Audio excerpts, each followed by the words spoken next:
dear student, Professor Hasnain Ali from Aspire College, Kotra campus.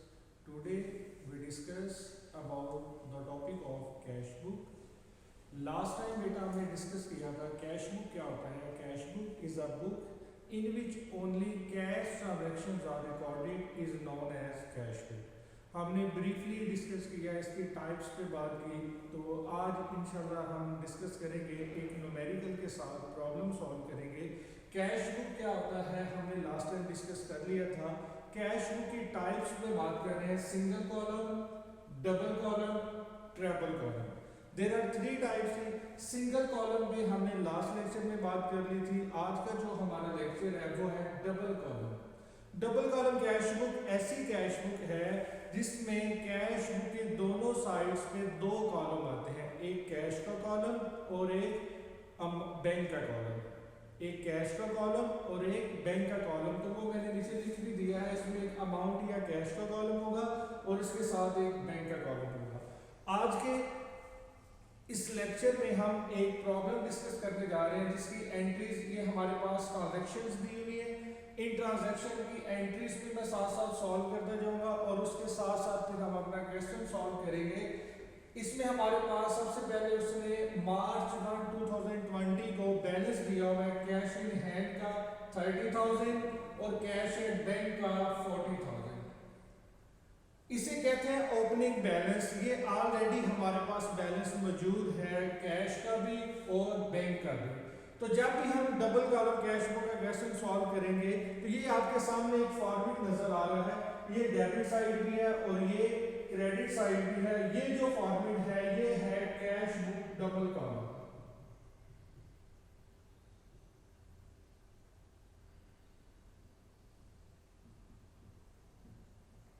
ये जो format बना हुआ है ये है cash book double column.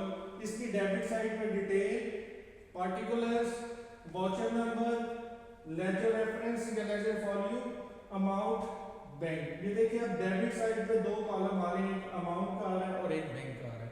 Same इसी तरह क्रेडिट साइड बनी है जिसमें डेट का column, particulars, voucher number, ledger reference, amount और बैंक.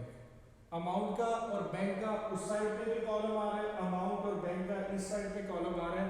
तो ये कौन सी कैश बुक है? Double column cash book. अब मेरा बेटा जब हम क्वेश्चन सॉल्व करेंगे तो सॉल्व करने से पहले उसने हमें कुछ बैलेंस दिए हुए हैं. मार्च 1 को कैश इन हैंड और कैश एट बैंक. ये जो बैलेंस है ये हमारे ओपनिंग बैलेंस है और कैश भी हमारा एसेट्स है, बैंक भी हमारा एसेट है. तो आपको पता है एसेट्स का नॉर्मल बैलेंस डेबिट होता है. तो इन्हें हम किस साइड पे लिखेंगे? डेबिट साइड पे. डेट के कॉलम में डेट लिखेंगे. हमारे पास चल रहा है 2020 मार्च 1 बैलेंस ब्रॉट डाउन. ये कैश का और बैंक का ऑलरेडी बैलेंस हमारे पास मौजूद है. कैश का बैलेंस है 30,000 रुपए और बैंक का बैलेंस है 40,000 रुपए. तो कैश के कॉलम में 30,000 लिख दिया और बैंक के कॉलम में 40,000 रुपए लिख दिया. अब देखिए तो आपको एक ही लाइन में नजर आ रहा है. इसका मतलब क्या है? ये दोनों ही बैलेंस है.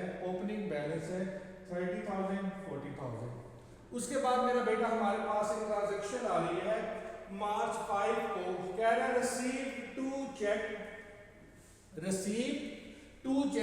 ए जो पहला चेक है वो हम ए से वसूल कर रहे हैं 10,000 का और जो सेकंड बी से वसूल कर रहे हैं वो है 5,000 का. अब यहाँ पे इसके आगे कुछ भी और डिटेल नहीं दी गई. क्या ये हमने बैंक में डिपॉजिट करवाए हैं? नहीं, ऐसी कोई डिटेल नहीं दी. तो ये हमने लास्ट लेक्चर में भी डिस्कस किया था. जब तक हम चेक वसूल करें और वो हमारे पास रहे तब तक वो हमारा कैश है. टिल एट द डेट, उस डेट तक जिस डेट तक हम उसे बैंक में जमा ना करवाएं. तो अब हम इसे क्या कंसीडर करेंगे? कैश. अब इसकी पहले जनरल एंट्री करते हैं. तो कैश हमारे पास आ रहा है. कैश हमारा एसिड है. एसिड में इंक्रीज को क्या करते हैं? डेबिट. तो इसकी एंट्री हो जाएगी बेटा कैश डेबिट. और ये किस किस से वसूल कर रहे हैं? ए से और बी से. ए से हमने कैश वसूल किया है 10,000 तो ये 10,000 आ गया. बी से हमने वसूल किया है 5,000 तो ये 5,000 आ गया. और टोटल हमारे पास कैश आ गया 15,000. ये होगी जनरल एंट्री होगी. अब इसको हमने रिकॉर्ड करना है डबल कॉलम कैश बुक में. तो डबल कॉलम में हमारे पास दो अमाउंट के कॉलम आ रहे हैं, एक कैश का और एक बैंक का। अब देखेंगे इसमें से कौन सा आ रहा है, सिर्फ कैश आ रहा है और कैश भी आ रहा है डेबिट। तो हम आएंगे डेबिट साइड पे, सबसे पहले डेट के कॉलम में डेट लिखेंगे मार्च 5। अब मार्च 5 को कैश डेबिट हो रहा है, लेकिन उसके अपोजिट दो अकाउंट आ रहे हैं, ए अकाउंट आ रहा है और बी अकाउंट आ रहा है। हम दोनों लिखेंगे, ए अकाउंट भी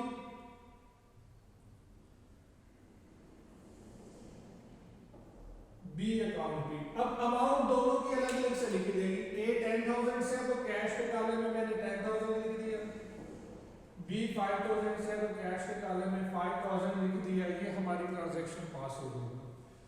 मार्च 12 को कह रहा है cash purchase rupees 8,000 less 5% trade discount. ये बड़ी इंपॉर्टेंट थिंग डिस्कस किया उसने, 5% trade discount.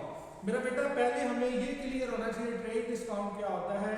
Discount given by seller, it's mean manufacturer और wholesaler to his retailer on list price. ये जो लिस्ट प्राइस पे डिस्काउंट दिया जाता है वो ट्रेड डिस्काउंट होता है, और ये वाहद डिस्काउंट है जिसका बुक्स ऑफ अकाउंट में रिकॉर्ड नहीं होता। इससे हम असल रकम में से माइनस तो करते हैं लेकिन बुक्स ऑफ अकाउंट में रिकॉर्ड नहीं होता। पहले हम इसकी एंट्री करते हैं, फिर 5% मालूम करके असल रकम में से माइनस कर देंगे। कैश परचेजेज है, नकद चीजें खरीद रहे हैं, तो हमारी एंट्री क्या होनी थी, परचेजेज डेबिट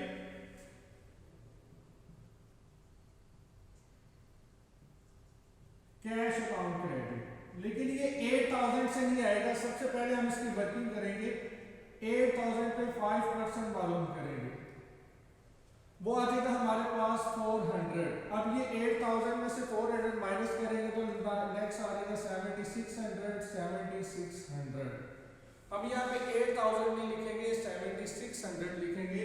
अब इस एंट्री में कैश क्रेडिट हो रहा है, तो हम किस साइड पे आएंगे, क्रेडिट साइड पे। कैश के कॉलम में सबसे पहले डेट लिखेंगे, मार्च 12 को किस, इसका अपोजिट कौन है, परचेज अकाउंट। और अब देखेंगे क्या अमाउंट है कि बैंक है हमारे पास, तो कैश है, कैश क्रेडिट हो रहा है, तो हमने क्रेडिट साइड पे जाके कैश के कॉलम में 7,600 लिख दिया। ओके, नेक्स्ट ट्रांजैक्शन हमारे पास आ रही है, ट्रांजैक्शन है मार्च 20 को, कह रहा है cash sales rupees 2,000 and bank the same, और वो सारे के सारे पैसे हमने बैंक में जमा करवा दिए। इसका मतलब हमारे पास कैश नहीं आया, वो कैश किसके पास सबमिट हो गया, डिपॉजिट हो गया बैंक के पास। तो अब इसकी एंट्री क्या हो जाएगी, bank debit sale account credit, amount 2,000। अब बैंक डेबिट हो रहा है तो हम डेबिट साइड पे बैंक के कॉलम में लिखेंगे सबसे पहले डेट मार्च 20 को। अभी किसकी वजह से डेबिट हो गया, सेल की वजह से, लेकिन लिखेंगे हम किस कॉलम में, अमाउंट बैंक के कॉलम में 2,000। ओके, अब नेक्स्ट ट्रांजैक्शन हमारे पास यहाँ पे है, ट्रांजैक्शन है 22 को, विथड्रॉ फ्रॉम बैंक रुपीज 8,000। हमने बैंक से 8,000 निकलवाया। अब उसका किया क्या हमने, paid wages rupees 3,000 and rent rupees 5,000, और उन्हीं पैसों से हमने वेजेस भी अदा कर दिया और हमने रेंट भी अदा कर दिया। इसका मतलब जो बैंक से पैसे निकलवाए थे उससे हमने अपने एक्सपेंस अदा किए। कौन कौन से एक्सपेंस अदा किए, हमने वेजेस अदा किए, रेंट अदा किया, दोनों एक्सपेंस थे, और हमारा बैंक बैलेंस कम हो गया। 8,000 से हमने वेजेस अदा किया है 3,000 और रेंट अदा किया है 5,000। टोटल हमारा बैंक बैलेंस जो है वो कम आ जाएगा 8,000 से। अब इस ट्रांजैक्शन में बैंक क्रेडिट हो रहा है, तो हम किस साइड पे आएंगे, क्रेडिट साइड पे। क्रेडिट साइड पे आके सबसे पहले डेट के कॉलम में डेट लिखेंगे मार्च 22। अब इसके ऑपोजिट दो अकाउंट आ रहे हैं, एक वेजेस का आ रहा है और एक रेंट का आ रहा है, तो दोनों अकाउंट लिखे जाएंगे, एक वेजेस के नाम से एक रेंट के नाम से। अब दोनों की अमाउंट लिखेंगे किस कॉलम में, हम दोनों की अमाउंट बैंक के कॉलम में लिखेंगे। वेजेस 3,000 से लिखा जाएगा और रेंट जो है वो है 5,000। वेजेस 3000 और रेंट 5000, ये दोनों लिखे जाएंगे। नेक्स्ट ट्रांजैक्शन 23 को है, receive from X cash rupees 3000 and cheque rupees 5000। X से हमने बेटा 3000 रुपया कैश वसूल किया और 5000 रुपये का चेक वसूल किया है। अब इससे जो अगली बात लिखी हुई है वो बड़ी इंपॉर्टेंट है, वो बता रहा है बोथ डिपॉजिट इनटू बैंक। हमने वो दोनों किस में डिपॉजिट करवा दिए, बैंक में। इसका मतलब हमारा बैंक बैलेंस इंक्रीज कर रहा है इन दोनों अमाउंट के साथ। तो अब इसकी एंट्री क्या होगी, बैंक डेबिट एक्स क्रेडिट, कितने से 8000 से। इस ट्रांजैक्शन में बैंक बैलेंस आ रहा है और डेबिट हो रहा है, तो हम किस साइड पे आएंगे, डेबिट साइड पे। सबसे पहले डेट के कॉलम में डेट लिखेंगे मार्च 25। अब बैंक डेबिट हो रहा है किसकी वजह से, एक्स की वजह से। एक्स अकाउंट अपोजिट आ गया और बैंक के कॉलम में हम कितना लिख देंगे जी, 8000। उसके बाद ट्रांजैक्शन आ रही है जी 20, ये हमारी ट्रांजैक्शन थी 23 को। अब जो ट्रांजैक्शन आ रही है हमारी वो आ रही है 25 को, receive cheque for sale of old machinery. हमने अपनी मशीनरी सेल कर दी। कितने में सेल की है बेटा, वो हमने सेल की है 8000 की। अब ये बात बड़ी इंपॉर्टेंट है, एंड बैंक, हमने वो पैसे खुद वसूल नहीं किए, वो पैसे हमारे अकाउंट में डिपॉजिट हो गए हैं।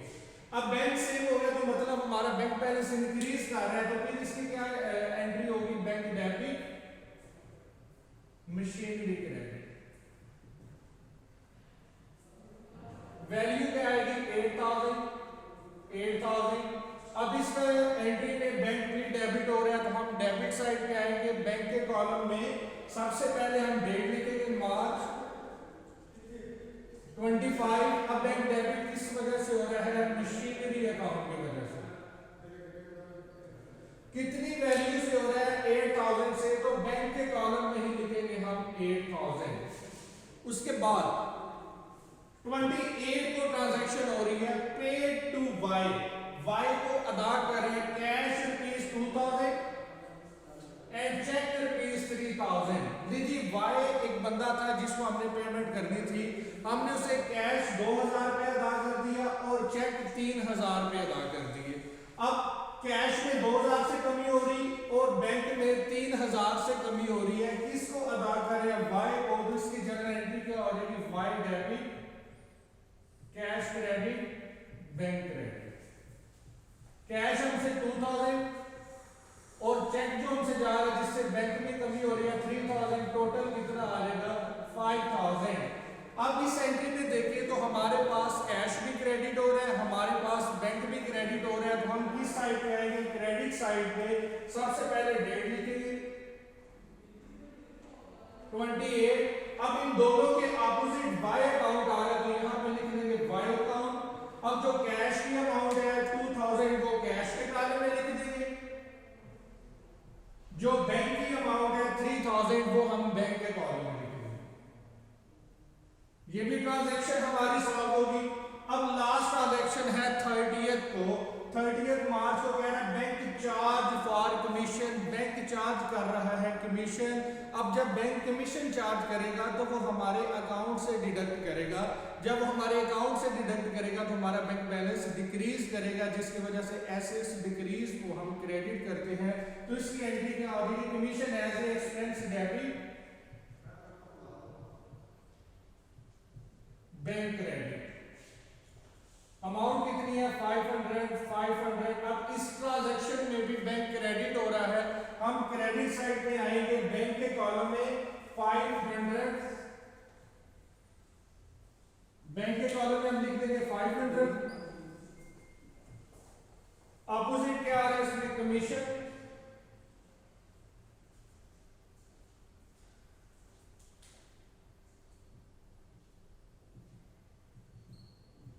और डेट है हमारे पास मार्च 30। ले बेटा हमने सारी ट्रांजैक्शंस को पहले जर्नल में सॉल्व किया, उसी जर्नल से हमने क्या बनाया, कैश बुक। अब हम उसके बाद टोटल देखते हैं, हमारे पास अमाउंट का ये कॉलम चल रहा है और अमाउंट का ये कॉलम चल रहा है। इसी तरह हमारे पास अब हम इसके बाद करते हैं टोटल। कैश को कैश के साथ कंसीडर करेंगे और बैंक को हमेशा बैंक के साथ कंसीडर करेंगे। अब जब हम टोटल करेंगे तो फिर हम देखेंगे क्या हमारा कैश का बैलेंस ज्यादा आ रहा है या बैंक का बैलेंस ज्यादा आ रहा है।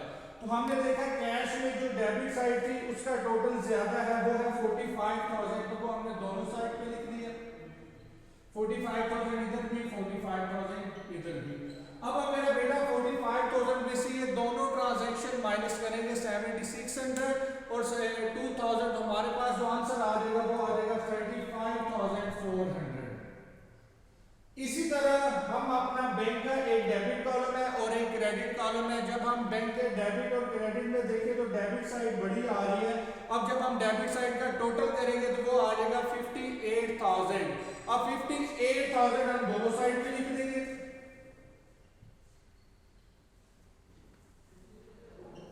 अब बेटा इस 58,000 में से ये बैंक वाली सारी साइड माइनस करेंगे तो जो हमारे पास आंसर आ जाएगा वो आ जाएगा 46,500।